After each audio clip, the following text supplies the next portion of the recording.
برکت میں پڑھنا انہیں گوارا نہیں.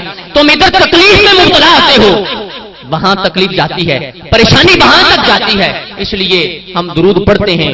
اللہ اس درود کی برکتیں, اس درود کی برکت سے, اس درود کی بدولت اللہ دنیا میں بھی شان عطا فرماتا ہے, آخرت میں بھی شان عطا فرماتا ہے. اس لیے جو یہ تقریریں ہوتی ہیں, یہ بیانات ہوتے ہیں, یہ محفلیں ہوتی ہیں, اس سے ہمیں کچھ نہ کچھ لے کے جانا چاہیے. صرف یہ نہیں آئے اور آ کر کچھ سنا, 11-12-1 بجے تک بیٹھے رہے, جب اٹھے تو سب جھاڑ کے چلے گئے. نہیں, میں آپ کو گزارش کرتا ہوں کہ ایک بات آپ کو ملی کہ درود پڑھنے سے اللہ عزت دیتا ہے, ذلت سے بچاتا ہے. تو ہم کیوں نہ پڑھیں, عادت بنائیں, اپنی زندگی کا وتیرہ بنائیں, اپنی زندگی میں شامل فرمائیں. حضرت ابی بن کعب رضی اللہ تعالیٰ عنہ حضور کی بارگاہ میں کرتے ہیں, سونیا اگر میں درود سارا دن ہی آپ پہ پڑھوں, فرمایا جب سارا دن درود پڑھے گا اللہ تیری پریشانیوں کو دور فرمائے گا. فقیر اپنے گھر ہوندا ہے نا, جدوں کسی دے دروازے تے آندا ہے, وہ دروازہ دستک دے کے یہ نہیں کہندا مینوں 5 روپے دیو یا 10 روپے دیو, مینوں کوئی چیز دیو. نہیں, میں صرف سمجھانے کے لیے بات کر رہا ہوں. پریشانیاں دور کیسے ہوتی ہیں, وہ دروازہ دستک دیتا ہے اور وہ یہ نہیں کہتا کہ مجھے کچھ دو, بلکہ وہ کہتا ہے گھر والے تیرے بچوں کی خیر, تیرے بہن بھائیوں کی خیر, تیرے رزق کی خیر. جب وہ اتنی باتیں کرتا ہے نا, بندہ اس کو پیسے دے دیتا ہے, کچھ نہ کچھ کو دے دیتے. اسے مانگا نہیں لیکن دے دیا, بلا تشبیہ و تمثیل, صرف سمجھانے کے لیے. اسی طرح جب ہم بھی رب کے محبوب پر درود پڑھتے جائیں گے, اللہ ہماری پریشانیاں دور فرماتا چلا جائے گا. درود پاک ہمیں ضرور پڑھنا چاہیے, اس کے بغیر ہمارا گزارا نہیں. آپ محبت سے ذرا بآواز بلند درود پاک پڑھیے. صلو علی الحبیب صلی اللہ تعالی علی محمد صلی اللہ علیہ وسلم. الصلاۃ والسلام علیک یا سیدی یا رسول اللہ وعلی آلک واصحابک یا حبیب اللہ. حضرت آدم علیہ السلام جو آیت میں نے تلاوت کی ہے, میں اس آیت کے مفہوم کی طرف آنے لگا ہوں. حضرت آدم علیہ السلام آپ تمام بشریت کے باپ ہیں, تمام انسانیت کے باپ ہیں. انسانیت کا سلسلہ حضرت آدم سے چلا ہے, آدمیت حضرت آدم سے چلی ہے, بشریت سب سے پہلے بشر حضرت آدم علیہ السلام سے چلی ہے. یہ انسانیت کا سلسلہ چلا.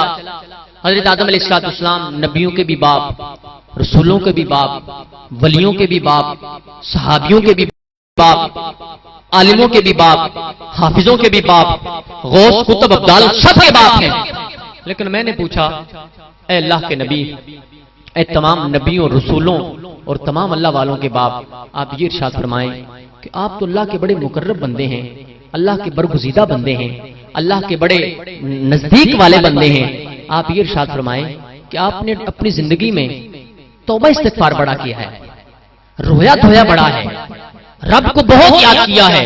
کیوں؟ آپ فرماتے ہیں یہ مجھے پتا ہے کہ میں سب کا باپ ہوں, لیکن سنو, میں نے اپنی زندگی رو رو کے اس لیے گزاری ہے تاکہ اللہ راضی ہو جائے. تاکہ بولو اللہ راضی ہو جائے, تاکہ اللہ راضی ہو جائے. ٹھیک ہے, ہم آگے چلے. حضرت نوح علیہ السلام کی بارگاہ میں, آپ کی بارگاہ میں حاضر ہوئے. اے نوح, تاریخ میں آپ کو کہا جاتا ہے کہ آپ آدم ثانی ہیں. آدم ثانی اس وجہ سے ہیں کہ جب وہ طوفان آیا تھا تو ساری انسانیت غرق ہو چکی تھی, کچھ تعداد میں بندے بچے تھے, وہاں سے پھر انسانیت کی دوبارہ نسل چلی. اس وجہ سے آپ کو آدم ثانی کہا جاتا ہے. آپ اللہ کے نبی ہیں, آپ اللہ کے مقرب بندے ہیں. یہ آپ نے کشتیاں بنانی کب سے شروع کر دی؟ بھئی آپ کا کام لوگوں کو رب کا کلام سنانا, رب کی باتیں بتانا, نیکی کی دعوت دینا اور لوگوں کو رب کے راستے پہ چلانا. یہ کشتی کیوں بنائی؟ آپ فرماتے ہیں مانتا ہوں کہ ہمارا کام نہیں, لیکن میں نے کشتی اس وجہ سے بنائی ہے کہ مجھے رب نے فرمایا ہے کشتی اس لیے بنا رہا ہوں تاکہ اللہ راضی ہو جائے.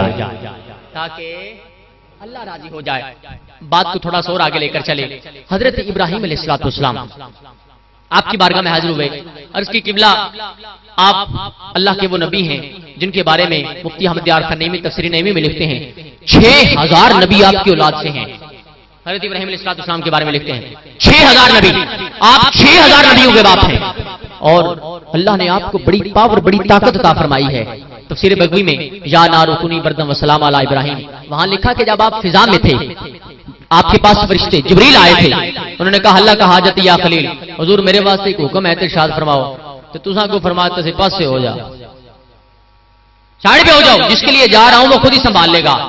آپ کے سامنے آگ ہے, آپ کو پتا ہے آگ جلاتی بھی ہے، آپ کیوں جا رہے ہیں؟ فرماتے ہیں اس لیے تاکہ اللہ راضی ہو جائے، تاکہ اللہ راضی ہو جائے۔ اور شعر آپ پڑھتے ہو نا، جے سونا میرے دکھ